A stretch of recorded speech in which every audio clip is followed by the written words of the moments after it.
세상은 많은 문제를 안고 있어요. 오늘 우리는 이 세상의 문제에 대한 해결책을 찾아보려고 합니다. 특별히 이 세상이 갖고 있는 근본적인 문제가 무엇인지 좀 살펴보려고 해요. 여러분, 근데 이 세상에는요, 제한적이긴 하지만 이 타락한 세상의 문제를 해결하기 위한 노력들이 있어 왔어요. 만약 여러분이 잔디밭에서 잡초를 발견하면 어떻게 하시겠습니까? 뿌리채 뽑고 싶을 겁니다. 만약 뿌리를 뽑지 않고 놔두면 얼마 안 있다가 다시 자랄 수 있기 때문에 그렇죠.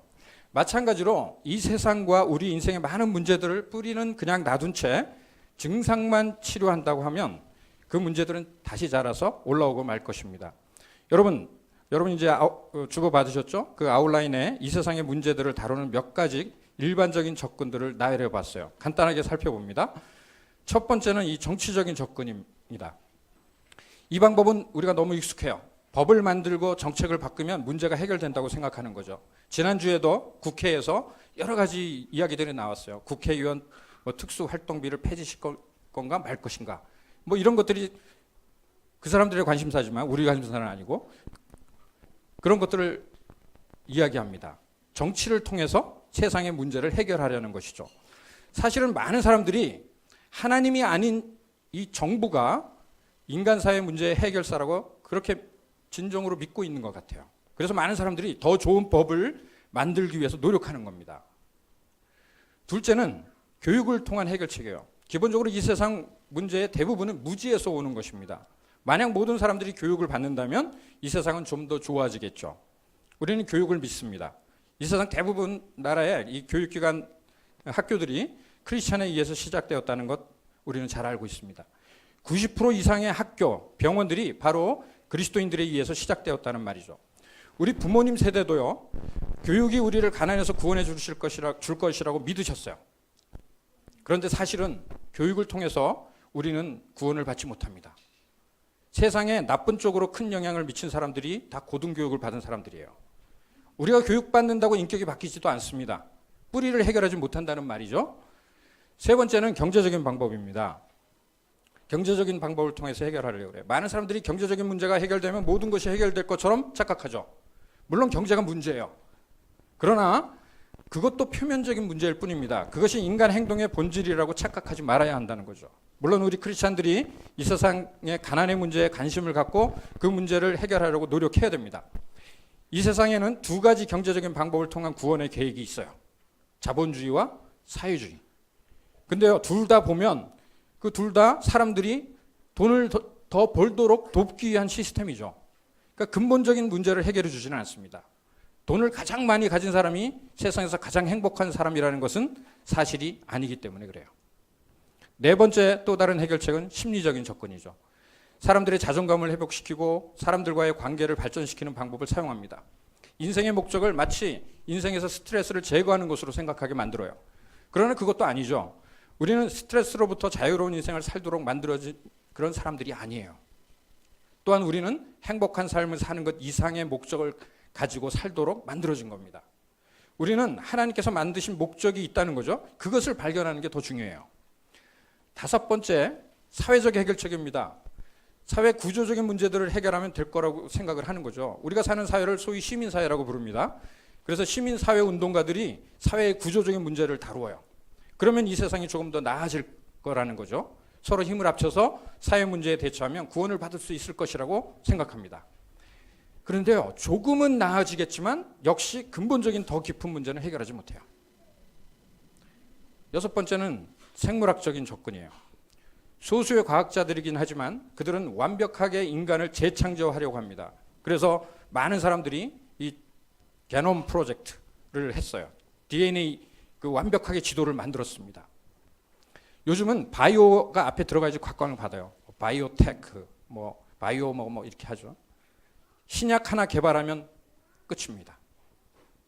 제 그 후배가 그러니까 제약회사에 지금 그 연구소 소장으로 있는데 그래서 저보고 그래요. 선배, 이게 신약 하나 개발하면 대박입니다.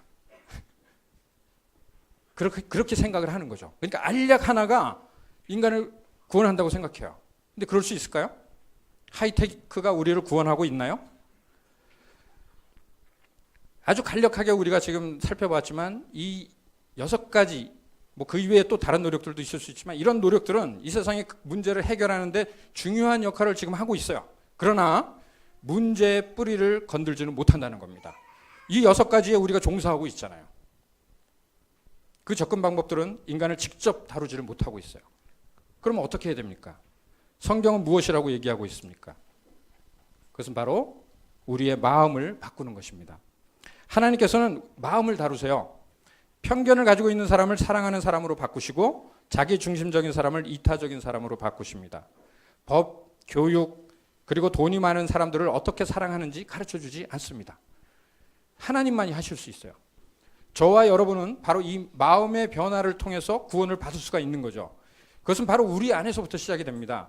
이 세상 문제의 뿌리가 바로 인간의 마음에 있기 때문에. 그래서 다른 해결책들은 일정한 역할은 하지만 그 뿌리를 다루지 못한다는 거예요. 이 세상의 문제를 들여다보면 그것은 바로 인간 마음의 문제입니다. 우리 안에서 아무런 변화가 일어나지 않는다면 이 세상은 아무런 변화도 없을 것입니다. 문제의 핵심은 바로 우리의 마음인 거죠. 그래서 이 타락한 세상에서 우리는 마음의 질병, 즉 우리가 앓고 있는 이 영혼의 질병이 있다는 것을 우리가 알아야 돼요. 우리 안에는 많은 마음의 질병들이 있어요. 그 대표적인 증상들을 우리가 먼저 살펴보려고 그래요. 우리 안에 무엇을 바꿔야 하는가? 이 세상을 바꿀 수가 있는 것이 바로 우리 마음 안에 있기 때문에 우리가 살펴보도록 하겠습니다. 여러분, 아무도 완벽한 사람은 없어요. 그렇기 때문에 우리 안에 첫 번째 마음의 질병이 뭐냐면 죄책감이 있습니다. 우리가 죄책감과 행복감을 동시에 경험하기가 쉽지 않아요. 나 자신에 대해서 좋은 감정과 나쁜 감정을 동시에 가지는 것은 불가능합니다. 죄책감을 가지고 사는 사람들에게 공통적으로 나타나는 현상이 뭐냐면 바로 무가치하다는 거예요. 자신이 무가치하다고 그렇게 느낍니다. 자존감이 없는 거죠. 그러니까 죄책감은 우리 자신이 무가치하다고 느끼게 만들어요. 시편 40편 12절 같이 한번 읽어볼까요? 시작. 이루 다 헤아릴 수도 없이 많은 재앙이 나를 에워쌌고 나의 죄가 나의 덜미를 잡았습니다. 눈앞이 캄캄합니다. 나의 죄가 내 머리털보다도 더 많기에 나는 희망을 잃었습니다. 두 번째, 우리 마음의 고질적인 질병 중 하나가 바로 중독입니다. 중독을 정의하면 이래요. 내가 그것이 나쁘다는 것을 알면서도 내 삶 속에서 계속적으로 하고 있는 것. 반대로 얘기하면 이거죠. 내가 하면 좋다는 것을 알면서도 하지 않는 것일 수도 있어요. 꼭 이런 것들을 병적인 중독이라고 부르지 않더라도 우리는 우리의 삶 속에서 습관적으로 이것을 반복하면서 살고 있어요. 항상 합니다. 여러분이 반복적으로 하고 있는 것들 중에서 중독이 질병인지 아닌지를 알 수 있는 방법이 있어요. 만약 그것이 관계에 나쁜 영향을 준다거나 내 건강에 나쁜 영향을 준다거나 아니면 그것이 여러분의 행복을 빼앗아 간다면 그것은 중독입니다. 우리는 이렇게 말할 수 있습니다. 나는 고치고 싶은데 잘 안 돼. 나는 하고 싶고 좋은 것들이 많은데 못하고 있어. 중독 증상을 갖고 있는 사람들의 특징입니다. 예를 들면 우리는 운동을 하면 좋다는 것은 알지만 잘 못하죠. 그러니까 우리가 옳다고 생각하는 것을 항상 하지 못한다는 거죠. 그러니까 이런 중독에 걸리면 나타나는 증상이 뭐냐면 바로 무기력입니다. 무기력. 힘이 없어지는 거예요. 죄책감 때문에 무가치하다고 생각한다면 우리가 중독에 걸리면 나타나는 증상은 무기력이죠. 힘이 없다는 거예요. 죄책감 때문에 무가치하다고 생각한다면 중독 때문에 무기력, 이것을 경험하게 됩니다. 바꿀 수 없다고 생각하는 거예요. 사도 바울이 로마서 7장에서 이것을 아주 잘 이야기하고 있습니다. 로마서 7장 19절부터 20절 같이 읽습니다. 시작. 나는 내가 원하는 선한 일을 하지 않고 도리어 원하지 않는 악한 일을 합니다. 내가 해서는 안 되는 것을 하면 그것을 하는 것은 내가 아니라 내 속에 자리 잡고 있는 죄입니다. 세 번째 우리의 마음의 질병, 마음의 태도는 바로 고독입니다. 고독은 내가 다른 사람과 연결되어 있지 않다는 거죠. 많은 사람들이 고독을 경험합니다. 외롭다는 거예요. 하나님과 끊어져서 살고 있습니다. 다른 사람, 친구들, 가족들과 끊어져서 살 수 있어요. 많은 젊은이들이 고독해서 결혼하지만 사실 부부끼리도 끊어져서 살 때가 많습니다. 그것은 바로 우리의 죄와 악의 결과입니다. 이 부분에 대해서 우리는 지난 시간에 구체적으로 다루었어요. 고독의 결과는 외로움이죠. 고독의 결과. 외로움은 누구도 가까이 할 수 없는 상태를 말합니다. 많은 사람들이 친밀감을 경험하지 못하고 살아요. 영혼과 영혼끼리 또 마음과 마음이 통하는 그런 경험, 이런 게 없어요. 서로 분리되어 있다고 느낍니다. 골로새서 1장 21절에서 이렇게 말씀합니다. 같이 읽습니다. 시작. 전에 여러분은 악한 일로 하나님을 멀리 떠나 있었고 마음으로 하나님과 원수가 되어 있었습니다.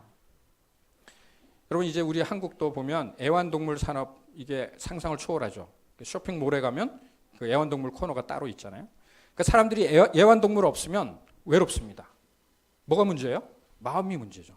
그러니까 우리의 마음 안에 있는 태도의 문제예요. 또 하나의 질병은 방황이에요. 방황은 무목적의 삶을 만들어냅니다. 다시 말해서 자신이 어디에서 와서 어디로 가고 있는지 모르는 거죠.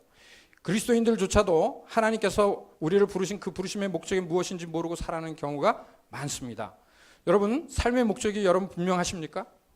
삶의 목적이 여러분 무엇입니까? 인생의 의미를 찾으셨나요? 사실은 많은 사람들이 목적이 없이 그냥 표류하는 삶을 산다는 거죠.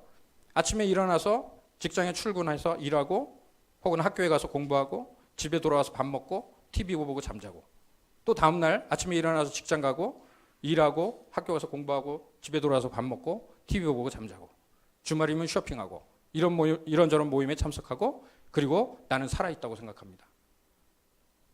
그건 살아있는 것이 아니라 그냥 존재하고 있는 거죠.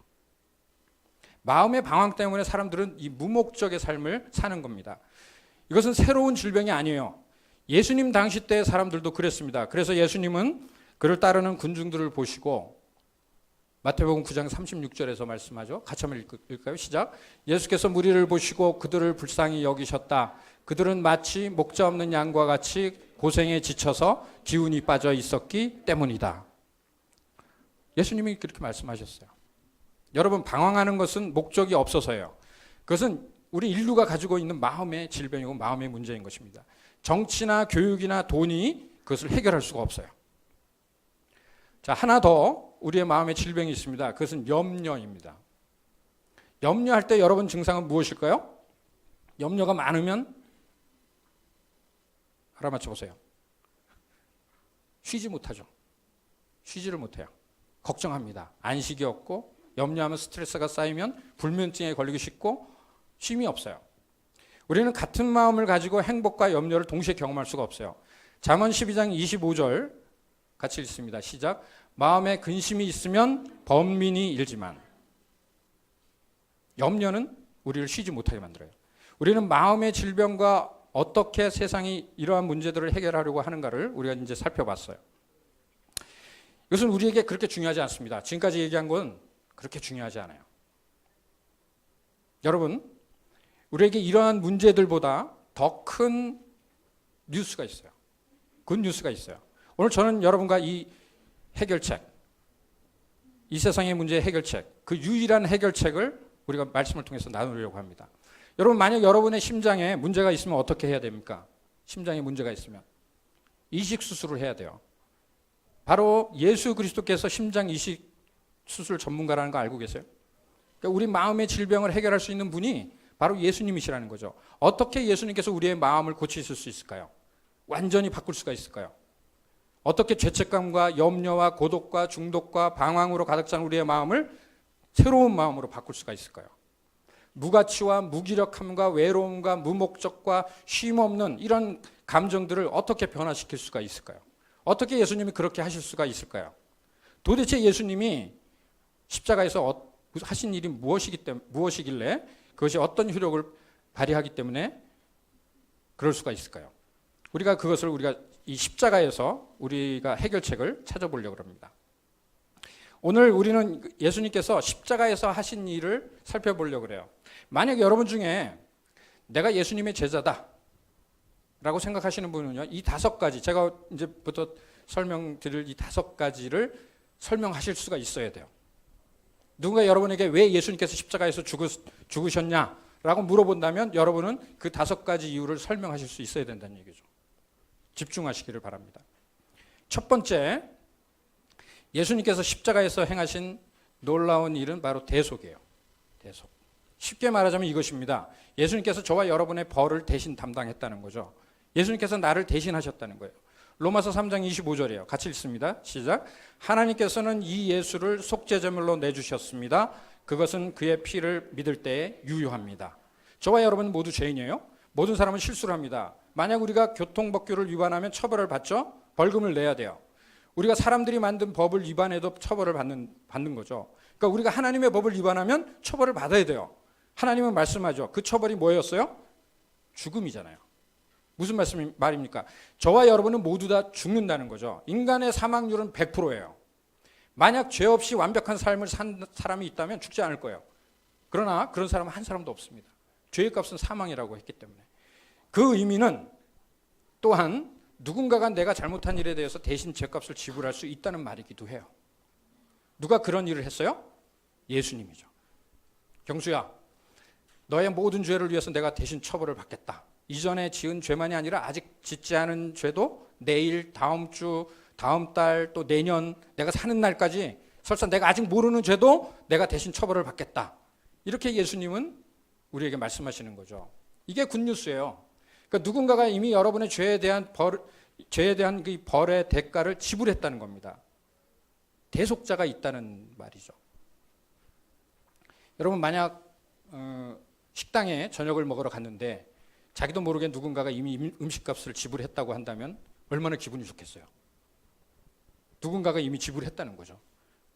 그런 경험 없으세요? 제가 워싱턴에 있을 때, 워싱턴은 되게 큰 것 같지만 되게 좁아요. 그 사람들이 그 한인들이 한 15만 정도 있어도 대략 아는데, 제가 어느 날 레스토랑을 갔어요.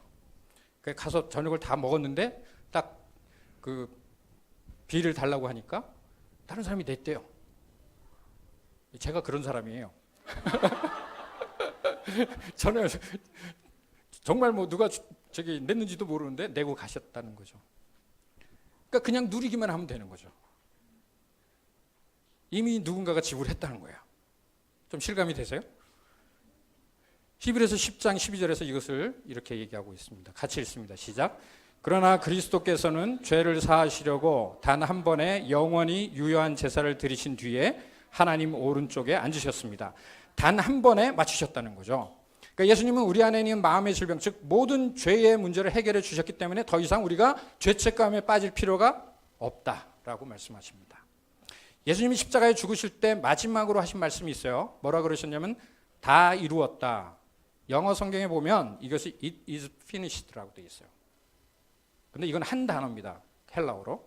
그리고 여기서 예수님이 I am finished라고 하지 않으셨어요? 왜냐하면 예수님은 다 끝나지 않으셨어요. 왜? 약속하신 대로 3일 뒤에 부활하셔야 했어요.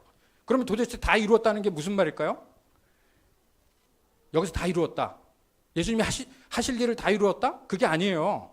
그것은 우리의 죄에 대한 모든 것을 지불했다. 그 얘기입니다. 헬라어로 그 밑에 있는 단어가 이제 테텔레스타이라는 건데 조금 한번 해볼까요? 테텔레스타이. 예, 테텔레스타이. 예. 이 단어가요 법률적 용어인데요. 이건 뭐냐면 다 지불한 다음에 영수증에 도장을 찍어주는 것을 의미합니다. 다 지불했다는 뜻이죠. 더 나아가서 여러분은 여러분이 지불해야 할 것을 다 지불하면 얼마나 그것을 기억하세요? 아마도 더 이상 기억하지 않을 거예요. 지불하고 나면 여러분 빚은 기억이 나는데 물론 빚도 기억 안 나는 사람도 있지만 지불을 하고 나면 기억하지 않습니다. 성경이 쓰여질 당시에 어떤 사람이 로마 감옥에 살다가 이제 감옥에서 출소했다면 그에게 도장을 찍어줬어요. 그것이 테텔레스타이예요. 다 이루었다. 그러니까 예수님이 이 말씀을 사용하실 때 그 단어를 사용하신 거예요.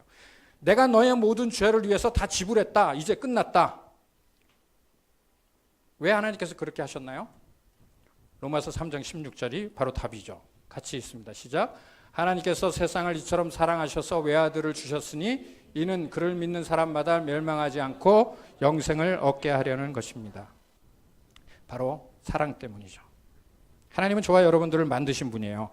그분께서 우리를 사랑하십니다. 그분은 우리와 관계를 가지고 싶어 하세요.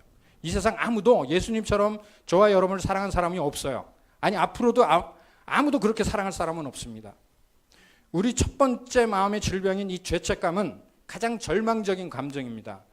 한 연구에 따르면요, 병원에 있는 절반의 환자들이 만약 죄책감이나 원망을 버릴 수만 있다면 지금 당장 집에 가도 된다 그래요. 죄책감은 내가 다른 사람에게 잘못한 거고요. 또 원망은 다른 사람이 나에게 잘못한 거죠. 이 두 가지 정신적인 작용이 우리 몸에 아주 중대한 영향을 미친다는 거죠. 죄책감이나 이 원망에 쌓여 있으면 우리 몸이 힘들잖아요. 하나님은 우리가 그렇게 죄책감에 이끌려 살기 원치 않으신다는 거죠. 예수님께서 우리를 어떻게 용서해 주셨나요? 고린도후서 5장 21절 같이 있습니다. 시작. 하나님께서는 죄를 모르시는 분에게 우리 대신으로 죄를 씌우셨습니다. 그것은 우리가 그리스도 안에서 하나님의 의가 되게 하시려는 것입니다. 예수 그리스도 안에서는 정죄함이 없다라고 성경은 말씀하고 있어요. 이걸 우리가 매일 선포하고 또 우리가 예배 때도 선포하고 그래야 돼요. 우리의 죄는 예수님에게 옮겨진 거죠. 이것만큼 놀라운 은혜는 없습니다. 대속. 두 번째는 구속입니다. 약간 좀 이게 그 대속하고 구속하고 좀 헷갈릴 수 있는데 잘 들으세요. 영어로는 리뎀션이라고 하고 예수님의 십자가의 죽음을 구속이라고 합니다. 그 의미는 나의 자유를 예수님이 사셨다는 거예요. 그러니까 디모데전서 2장 6절 말씀 제가 읽어드릴게요. 그분은 모든 사람을 위해서 자기를 대속물로 내주셨습니다. 그러니까 헬라어로 이 구속은요, 시장에서 노예를 사는 것을 묘사하는 말입니다. 아까 테텔레스타이하고 좀 다른데 시장에서 노예를 사는 것. 영적인 측면에서 우리 모두는 죄의 노예였다가 예수께서 우리를 노예 시장에서 구입했다가 죄에서부터 해방시켜 주셨다는 그런 의미예요.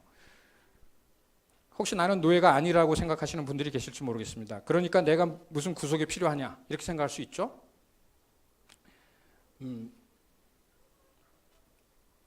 베드로후서 2장 19절에서 이렇게 얘기합니다. 누구든지 진 사람은 이긴 사람의 종노릇을 하게 되는 것입니다. 그러니까 우리 모두는 무엇인가의 종노릇하게 되어 있다는 얘기예요. 우리는 사람에게뿐만 아니라 나의 스케줄 혹은 일에도 노예가 될 수 있어요. 어떤 사람은 자신의 과거에 종노릇합니다. 죄책감, 원망에도 종노릇할 수 있어요.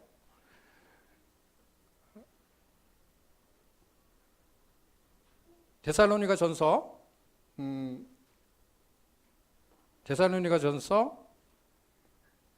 제가 좀 놓쳤는데 저기 슬라이드하고 안 맞는데요. 데살로니가전서 4장 5절에서는 하나님을 알지 못하는 사람처럼 자신의 욕심의 노예가 되지 말라 이렇게 말씀합니다. 예수님께서 오신 것은 바로 우리를 노예 상태에서 해방시키기 위한 거예요. 그것은 우리 자신의 욕심과 또 다른 사람들로부터의 속박에서 해방시키기 위함이죠. 갈라디아서 5장 1절 말씀 같이 읽습니다. 시작. 그리스도께서 우리를 해방시켜 주셔서 자유를 누리게 하셨습니다. 그러므로 굳게 서서 다시는 종살이의 멍에를 매지 마십시오. 무엇을 위한 해방일까요? 무엇을 위한? 베드로전서 2장 16절 같이 읽습니다. 시작. 여러분은 자유인으로 사십시오. 그러나 그 자유를 악을 행하는 구실로 쓰지 말고 하나님의 종으로 사십시오. 그럼 무엇이 우리를 컨트롤하고 있어요? 여러분, 과거, 습관, 일, 스케줄 혹은 사람이겠죠. 예수님께서 십자가에 죽으심으로 우리의 자유를 사셨다는 것 한번 생각해 보세요. 상상해 보세요. 여러분 그 시장이 있어요. 지금 한번 그 상상력을 동원해서 상상해 보시기 바랍니다. 많은 시장이 있는데 많은 사람과 물건들이 왔다 갔다 합니다. 그 시장의 한 구석에서 무언가 팔리고 있어요.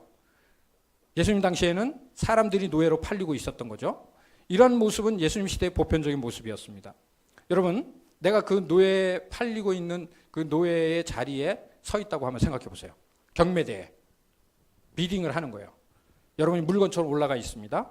사람들이 위에서 아래로 쳐다보죠. 쓸모가 있나 없나. 비딩이 시작됩니다. 비딩하는 사람을 보고 여러분은 생각해요. 저 사람이 친절할까? 아니면 잔인하고 황당한 주인일까? 그런데 한 사람이 누구도 이길 수 없는 가격을 제시해요. 그리고 그 사람이 여러분을 사가지고 자유를 줍니다. 그러니까 이러한 스토리가 예수님께서 십자가에서 하신 일이라는 거죠. 그러니까 예수님께서 우리를 자유케 하시기 위해서 대가를 지불하셨어요. 그리고 한 가지 더 놀라운 것은 이것은 우리에게 주어진 선물이기 때문에 여러분이 되갚을 필요가 없다는 거죠.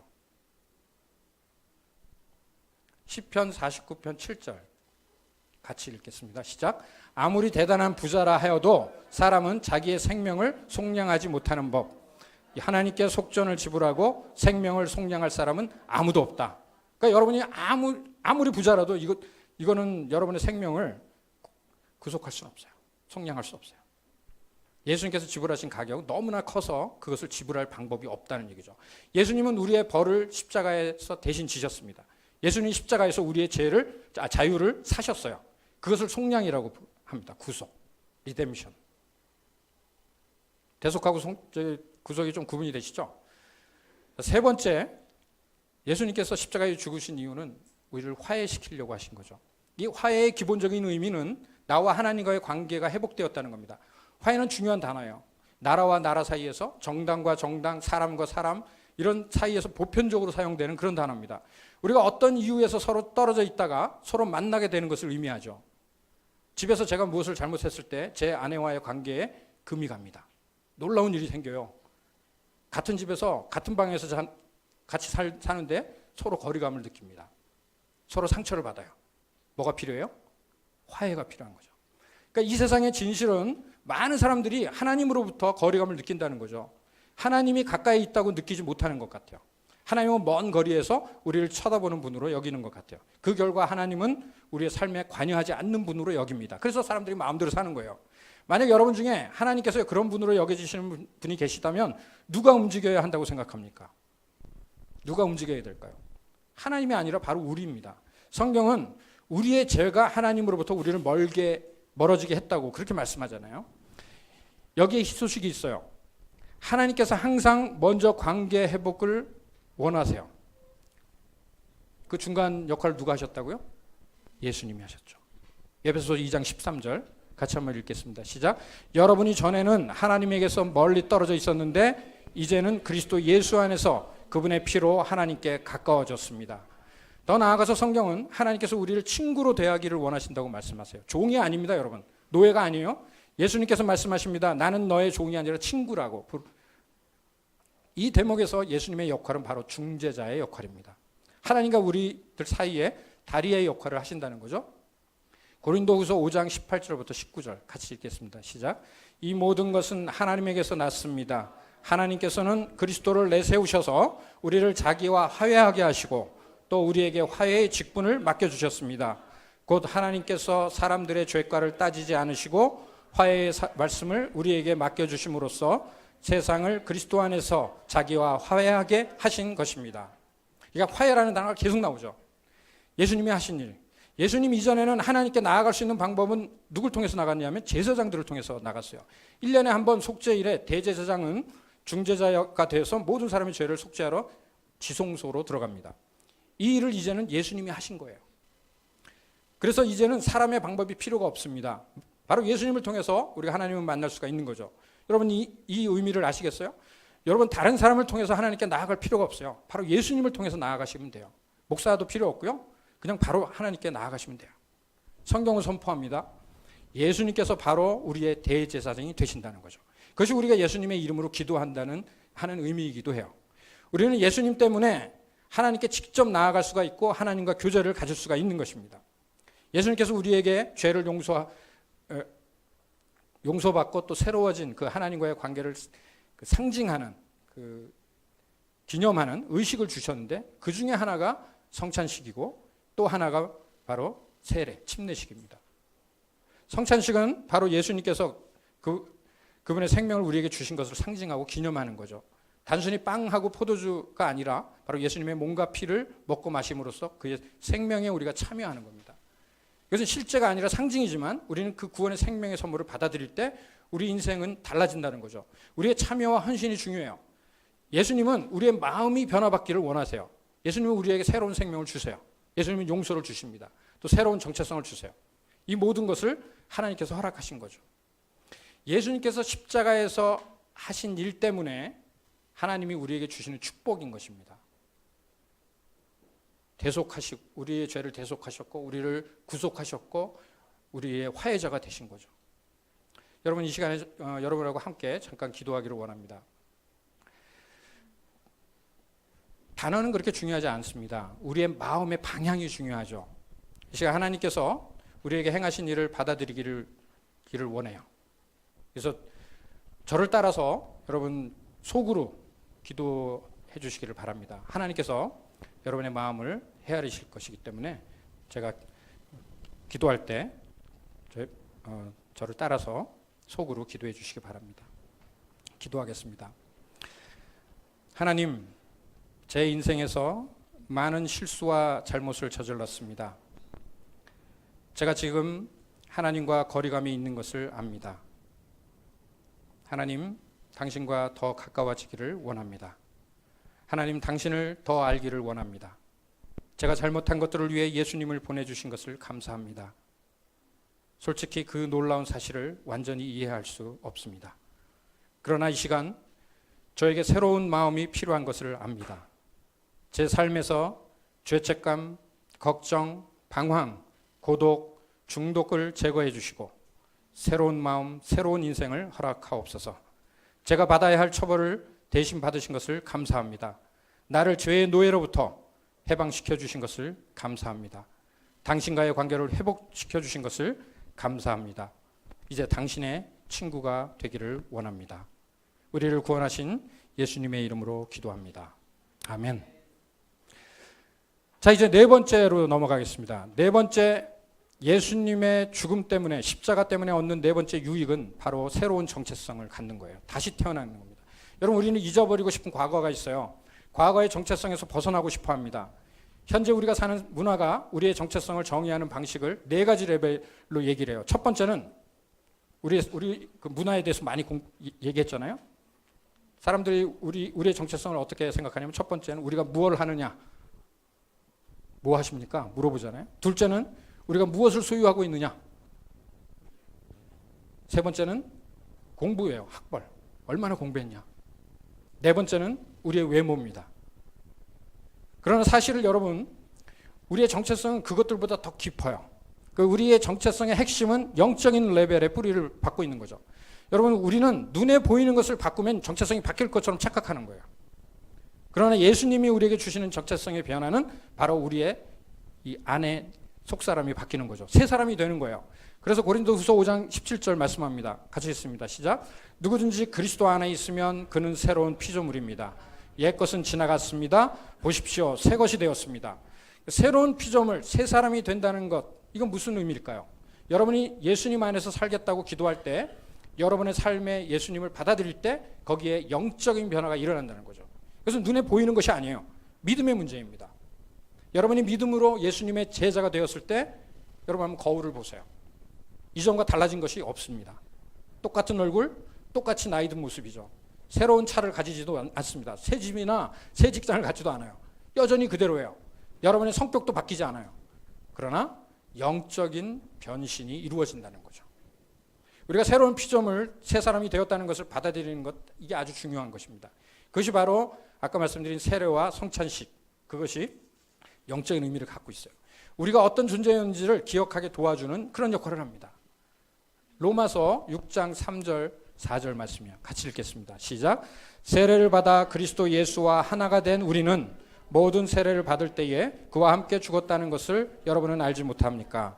그러므로 우리는 세례를 통하여 그의 죽으심과 연합함으로써 그와 함께 묻혔던 것입니다. 그것은 그리스도께서 아버지의 영광으로 말미암아 죽은 사람들 가운데서 살아나신 것과 같이 우리도 또한 새 생명 안에서 살아가기 위함입니다. 여기서 우리가 주의해야 할 것은 우리의 새로운 존재 또 정체성은 그리스도 안에서 의미가 있다는 거예요. 그리스도 안에서. 우리가 그리스도인이 되었을 때 우리는 새로운 생명을 얻었는데 그것은 그리스도 안에서 얻은 것입니다. 세례는 우리 내면의 변화를 밖으로 표현하는 것뿐이죠. 여러분 가운데 아직 세례 받지 못하신 분 계시면 이 의미를 잘 기억하면서 받으시기를 바랍니다. 오늘 우리는 예수님이 십자가에서 행하신 놀라운 일들을 살펴보고 있어요. 예수님은 우리가 받을 처벌을 대신 받으셨고, 예수님은 나를 죄에서 해방시키셨고, 예수님은 나와 하나님과의 관계를 회복시키셨어요. 그리고 또 예수님이 나에게 새로운 정체성을 주셨습니다. 이제 마지막으로 예수님은 십자가에서 죽으심으로써 죽음을 이기셨어요. 마지막으로 예수님은 십자가에서 죽음을 이기신 분입니다. 그래서 우리로 하여금 죽음을 이기게 하세요. 요한복음 3장 8절, 요한일서 3장 8절 같이 읽겠습니다. 시작. 죄를 짓는 사람은 악마에게 속해 있습니다. 악마는 처음부터 죄를 짓는 자이기 때문입니다. 하나님의 아들이 나타나신 목적은 악마의 일을 멸하시는 것입니다. 악마의 일을 멸하시려는 것입니다. 예수님이 이 땅에 오신 것은 바로 악마의 일을 멸하시려는 것. 악마의 일이 뭘까요? 우리의 마음을 엉망진창으로 만드는 거죠. 염려로 가득 차게 만들고 죄책감에 또 원망에 휘둘리게 만듭니다. 분노에 휩싸이게 만들어요. 두려움과 방황하는 마음으로 가득 차게 만듭니다. 가치 없고 희망 없고 무목적한 삶, 이렇게 그런 것들을 느끼게 만들어요. 그것들은 하나님께로 오는 것이 아니라 악마에게서 오는 거죠. 악마의 가장 강력한 도구는 두려움을 주는 것이고요. 성경은 사랑에는 두려움이 없다. 사랑은 두려움을 내어 쫓는다 얘기합니다. 하나님은 사랑이죠. 만약 여러분이 두려움에 쌓여 있다면 그것은 하나님으로부터 온 것이 아닙니다. 사랑에는 두려움이 없고 하나님은 사랑이시기 때문에. 사람에게 제일 두려운 것은 역시 죽음입니다. 히브리서 3장 14절 15절 같이 읽겠습니다. 시작. 이 자녀들은 피와 살을 가진 사람들이기에 그도 피와 살을 가지셨습니다. 그것은 그가 죽음을 겪으시고서 죽음의 세력을 쥐고 있는 자, 곧 악마를 멸하시고 또 일생 동안 죽음의 공포 때문에 종노릇하는 사람들을 해방시키기 위함이었습니다. 예수님이 하신 일이에요. 저는 죽음이 두렵지 않습니다. 제가 어디로 가는지 알기 때문에. 우리는 거기에 누가 있는지 압니다. 우리의 친구 예수님께서 계세요. 하나님을 만날 것입니다. 저는 예수님을 안 지 지난 40년 동안 그분의 친구였어요. 매일 그분하고 이야기했고 동행하는 삶을 살아봤습니다. 여러분, 목사나 선교사들만 하나님과 가까운 거 아니에요. 하나님은 우리 모두의 친구가 되고 싶어 하세요. 저는 여러분에게 도전합니다. 여러분, 한두 번의 감동이나 영적인 체험으로 하나님을 만났다고 생각하지 마세요. 지속적으로 그분과 만나고 대화하는 게 중요합니다. 매일매일 주님과 대화하시길 바라요. 이런 말이 있습니다. 당신이 죽을 준비가 될 때까지는 당신은 정말로 사는 것이 아니다. 그건 단지 존재하는 거다. 그냥 사는 거죠. 우리는 모두 죽어가요. 이 주제를 이야기하고 싶지 않은 분들도 있을지 모르겠어요. 그러나 우리는 어느 순간 어느 시점에서 죽게 되어 있습니다. 준비해야 돼요. 죽음이 그렇게 중요한 것이 되지 않게 하기 위해서 여러분, 우리가 하나님의 친구가 되시기를 바라요. 로마서 6장 9절에서 위대한 선포를 하고 있어요. 같이 읽겠습니다. 시작. 우리가 알기로 그리스도께서는 죽은 사람들 가운데서 살아나셔서 다시는 죽지 않으시며 다시는 죽음이 그를 지배하지 못합니다. 죽음에 대한 두려움이 없다는 말이죠. 여러분, 두려운 일이 생기시면 하나님께 나아가시기를 바랍니다. 하나님 옆에 갈 때 우리의 두려움은 사라지기 때문입니다. 말씀을 마무리하려고 합니다. 여러분, 어떻게 사시기를 원하세요? 여러분이 그 예수님이 행하신 이 5가지 은혜를 이해하는 거 중요해요. 근데요, 이해할 뿐만 아니고 그것을 여러분의 삶 속에 받아들이셔야 돼요. 그리고 그 주님의 풍성한 그 은혜 속에서 여러분이 살 수 있기를 바랍니다.